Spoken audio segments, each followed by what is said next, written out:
CBS News has not projected a winner in 4 states. That's Georgia, North Carolina, Arizona, and Alaska.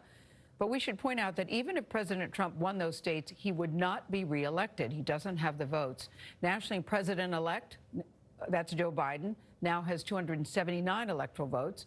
Chief Washington correspondent Major Garrett joins us now to discuss. Major, where to begin? We've got world leaders from all around the world congratulating Joe Biden, but yet in the Republican Party, they've become mute. They're refusing to acknowledge these results. What is the impact of all of this?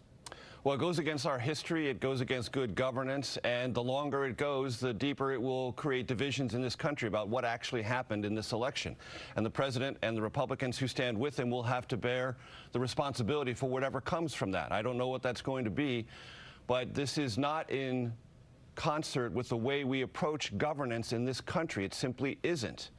Everyone knows, all rational Republicans know, these lawsuits are essentially hearsay, meaningless, and distractions, period. That's all they are. They are delaying the inevitable. Every sensible Republican on Capitol Hill knows that in his or her heart of hearts. And their mute testament and loyalty to the president will only serve to encourage him to resist what is inevitable, the transition of power. And history will judge them harshly. Well, I think people aren't really surprised that Donald Trump is responding this way. He has said all along that it would be very difficult for him to lose and very difficult to accept the results. But what is the Republican strategy here? Well, the Republicans tell themselves the following story, Gail, that only by allowing the president to go through this process and exhaust, in their terminology, all legal claims, even the fanciful ones that they have put before the courts currently, only that process will reassure the president, coax him to a concession, and bring his supporters along with him. That is the story they tell themselves. They also told themselves a story in the spring about the president approaching the coronavirus as Winston Churchill with tremendous optimism, leadership, and heroism. I'll leave it to them to judge whether or not that happened, but I will quote Churchill in this one sense about this entire situation we find ourselves in. You cannot reason with a tiger when your head is in its mouth.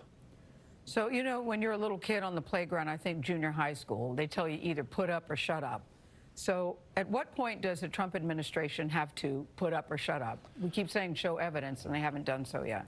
The courts will rule, and when the courts tell them this is, as David Beckert indicated in that previous piece, affidavits that are based on hearsay, they're not timely, they're not relevant, they're not confirmable, you have no case, go away. And state legislatures say we're not going to override the will of the people expressed through tabulated votes, then it's over. We already know it's over. All we're waiting for is someone at the top of our government to realize that. All right, Major Garrett, always good to see you. Thank you.